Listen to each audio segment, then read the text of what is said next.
story time is how my jealous stepsister cut all of my hair off when I was asleep. By the way, we're calling her Jamie. So growing up, me and Jamie never got along. She always talked bad about my mom and how my mom broke her family apart. She always had a problem with me, but I'd ignore her. Jamie was very insecure too. She always compared how he looked and would always say I was spoiled. And she only said that because last Christmas I received way more presents than her, but that was because my dad got me those presents. One day we got in an argument over cheese curls. She was upset because I took the last of it and she pushed me and knocked all the cheese curls on the floor. My mom came in the kitchen asking what happened. I told her what Jamie did. So my mom gripped her up by the neck and told her to go into her room and think about what she has done to me. Jamie stayed in her room all day. She never came back out to apologize. Night come and I went into my room to go to sleep. As I was sleeping, I felt something touching my head. When I got up, I saw all my hair on my pillow and Jamie with scissors. If y'all want to know what I did after that, let me know down below in the comments. This is part 2 of how my jealous stepsister cut all of my hair off when I was asleep. So after I woke up out of my sleep, I saw all my hair on my pillow and Jamie with scissors. I've never screamed so loud in my life. I tried to get back at Jamie, but she had scissors in her hand and threatened to cut me if I didn't back up. It was like she wanted to physically harm me. So I took the little karaoke machine and threw it at her, but it fell on her leg and she started crying. I was confused because the karaoke machine wasn't even that heavy. Jamie's dad walked into the room asking what happened, and Jamie said that I threw the karaoke machine at her. And my stepdad yelled at me asking, why would you do that? And then asked me what happened to my hair. I pointed at Jamie and said, Jamie cut all of my hair off. My stepdad looked at me like I was crazy and picked up Jamie and took her to the bathroom. I was mad because I knew Jamie was faking it. Then I went to my parents' room and told my mom that Jamie cut all of my hair off. If y'all want to know what happened after that, let me know down below in the comments. This is part 3 of how my jealous stepsister cut all of my hair off when I was asleep. So after I threw the karaoke machine at Jamie, she pretended to be hurt and my stepdad picked her up and took her into the bathroom. I quickly ran into my parents' room and I told my mom that Jamie cut all of my hair off. My mom got upset and asked my stepfather, did he not see my hair? He said, well, I threw the karaoke machine at Jamie.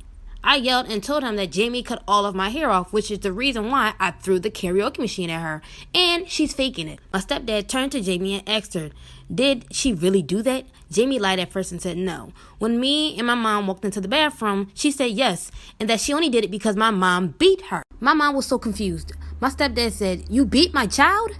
After this, it get real messy, and I don't know if you guys want me to get into it, but let me know down below in the comments if you guys want to know what happened after that. This story time is why I stopped being friends with a girl because her dad was a pervert, and we're calling her Kim. So me and Kim became friends at school. Over time, we realized we lived close together, so she started coming over to my house, and I started going over to hers. She had 5 brothers, and she was the only girl. Whenever I'd come over to her house, I'd say hello to everyone, but her dad was always excited to see me. He'd immediately run and give me a hug.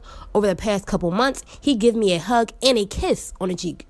He said that I was his new little girl. I felt uncomfortable with it, but I went and told my friend Kim, and she said, he's just glad you're here, and you're like family now. I was like, okay, I guess, and I would just ignore it. Thanksgiving come up and I went over to her house for a plate. Her dad opened up the door and gave me a hug and a kiss as usual. I walked in the house and he said, you need to eat to keep that booty plump. I laughed in nervousness and he slapped and squeezed my butt. There's more that happened after this. Let me know if you guys want a part 2. This is part 2 of why I stopped being friends with the girl because her dad was a pervert. So remember how I told y'all I came over for Thanksgiving? Her dad slapped and squeezed my butt. I was weirded out, but I laughed to hide how nervous and anxious I was. After I get a plate of food and I sit down with Kim, I told her dad slapped my butt. And she was like, yeah, okay, as if she didn't believe me. So again, I ignored the situation. As the day goes on, everyone is playing board games, laughing, and eating desserts. I had cheesecake and I'm lactose intolerant. And you know how that went. I left the family for a few minutes and I go to the bathroom. When I was all finished, I opened up the door and there was Kim's dad just sitting there smiling at me. I was like, oops, my bad. You were probably waiting for a while. Here you go. And I tried to move out of the way, but then he says, I don't need to go to the bathroom. He pushes me back in by the hips and locks the door. It gets really bad after this. Y'all let me know if I should make a part. This is part 3 of why I stopped being friends with the girl because her dad was a pervert.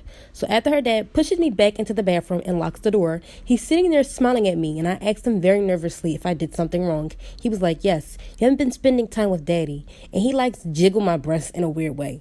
At this point, I was backing up because he starts acting weird. Then he starts unzipping his pants and gets closer to me. And guys, their bathroom wasn't that big.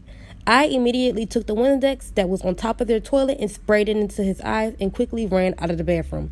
After this, her dad starts yelling. While I'm coming downstairs, everyone asks what's going on. I told the whole family what Kim dad has done, and one of their little brothers yells at me, calling me a whore. I then went to Kim saying, you gotta believe me, that's what happened. She's like, my dad would never do anything like that. Her mom walks up to me and tells me that I should leave. I starts crying, and then her mom yells at me and tells me to go home. So I left and went home crying. After that, I never went back over to her house. This story time is about how my boyfriend exposed my nudes to everyone at school. By the way, we're calling him Keith. So I've been with my boyfriend Keith for 4 months. He seemed pretty cool and chill and very outgoing. He played basketball and was very popular in school. So when he started talking to me, I felt very special. But as time went by, he wasn't the guy who I thought he was. He was pretty self-entitled, cocky, and it got annoying. He expected everything to be handed to him. Anyway, throughout the relationship, he'd always ask for nudes, but I always tell him no because I'm not that type of girl to send any guy nudes. He'd always get mad at me and say couples are supposed to do that type of stuff, but I didn't give in. I'd always take pictures of myself because I liked my body, but I would never send them to anyone. One day, Keith comes over to my house. We chilled for a little bit, and then my mom had called me. And then when I had came back, I saw him on my phone. When I snatched my phone from him, he sent the pictures that I took of myself and sent them to his phone. It get really reckless after this. This is part 2 of how my boyfriend exposed my nudes to everyone in school. So after Keith snuck into my phone and sent my nudes to himself, I got mad at him and told him to delete them. He tries to justify why he should keep them, but I say no because they were private. So then he shows me he's deleting them. After that, I kicked him out of my house for invading my privacy. Next day, I get ready for school. I text my boyfriend good morning as usual, but he didn't respond, which I thought was weird. When I get to school, everyone is staring at me. One of the basketball players at my school came up to me and said, "You're wild." I was like, what? When I get to class, one of the girls sitting in front of the class said, "Girl, you're bold," and I'm still confused. When I sat down at my seat and I opened up my phone, I went through Snapchat, watching everyone's stories, and I saw my nudes on one of Keith's friend's story. After this, it gets terrible. This is part 3 of how my boyfriend exposed my nudes to everyone at school. So after I saw that Keith sent my nudes to one of his friends exposed my nudes on Snapchat. I got upset. When lunchtime hit, I came into the lunchroom and everyone was staring at me. One of my best friends came up to me and asked me if I posted my nudes online. And I told her no and explained what Keith probably did. That lunchtime hit and we went around searching for him, but he wasn't there. I didn't know what to do, but my friends tried to convince me to go to the counselor, but I was embarrassed and I didn't want anyone to know about them or for them to tell my parents. I tried texting Keith on why did he do that, why did he send those people my pictures, but he just blocked me. I wasn't even sad about it no more, I just got upset. So I called my older brother about it and I told him what Keith did. And he said he'd be at my school at the end of the day and that he'll handle the whole situation. So school ends and everyone is leaving out. Me and my best friend walk out together to meet up with my brother. When I get outside, all I see is my brother and his friends jumping Keith. It gets crazy after this. Let me know if you guys want a part 4. This is part 4 of how my boyfriend exposed my nudes to everyone in school. Like I said earlier, I was supposed to be meeting up with my brother after school, but I saw him and his friends jumping my boyfriend Keith. Everyone was crowded around him, and you can tell that Keith was getting it bad. His lip was busted, 2 black eyes, hands were bleeding, and his clothes were ripped up, and he had bruises on his legs and arms. And all his friends backed up, and the one who posted the nudes wasn't there. By the time I reached down to the crowd, the cops came, and I'm pretty sure it was probably because the school called. And I was trying to stop my brother and pull him off of Keith, but him and his friends just kept going at him. When the cops came storming in, they all hopped out of their cars. They screamed at everyone, telling everyone to back up. By the time they reached the center, they arrested my brother and his friends, and they had to get an ambulance for Keith. My brother tried to escape, but they tased him and he fell to the ground. At this point, it gets really sad. To be honest, I don't even think y'all actually want to know what happened after that, but let me know down below. This is part 5 of how my boyfriend exposed my news to everyone in school. So after the fight broke up, the cops were called and they arrested my brother and his friends, but Keith had to get an ambulance. Afterwards, I went home and my friends came with me. At this point, I had to tell my parents. They were really disappointed, but they weren't hard on me. They ended up going to my school, talked to my counselors and all the teachers about it. which was very embarrassing for me. They brought in one of the students, who was Keith's friend, that actually posted the pictures. Some other stuff went down, but we were able to press charges. As for my brother, my parents bailed him out.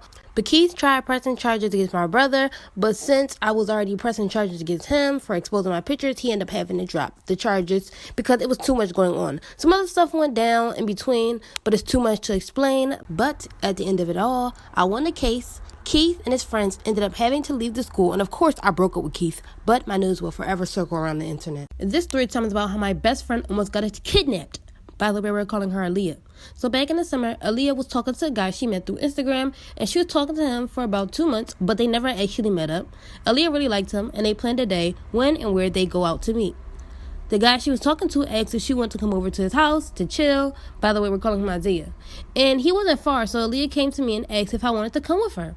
And I couldn't have her go alone if she was nervous, so I told her I'd go. So the day come, and we go around 7, 8 o'clock. When we get to Isaiah's house, he welcomes us in.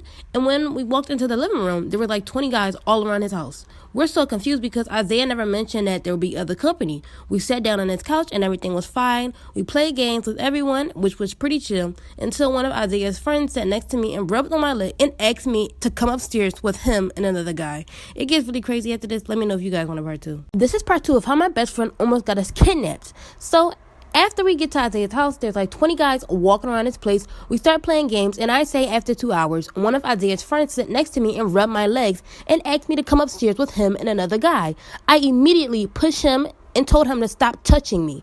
He gets up and grips me up like I'm some sort of rag doll, saying I disrespected him. And my body just reacted, so I slapped him in the face. My friend Aaliyah gets up and kicks him and tells him to get away. He got mad and walked away and told other guys in the room that we were weird. I was so mad, and I told Aaliyah I was ready to go and that everyone is acting sus. She says okay, so Aaliyah walks to Isaiah and she tells him we're about to go. He asks her for what? And she explains that I feel uncomfortable. He laughs and says that we're not going anywhere and that him and his boys were getting laid tonight. Y'all let me know if y'all want a part 3.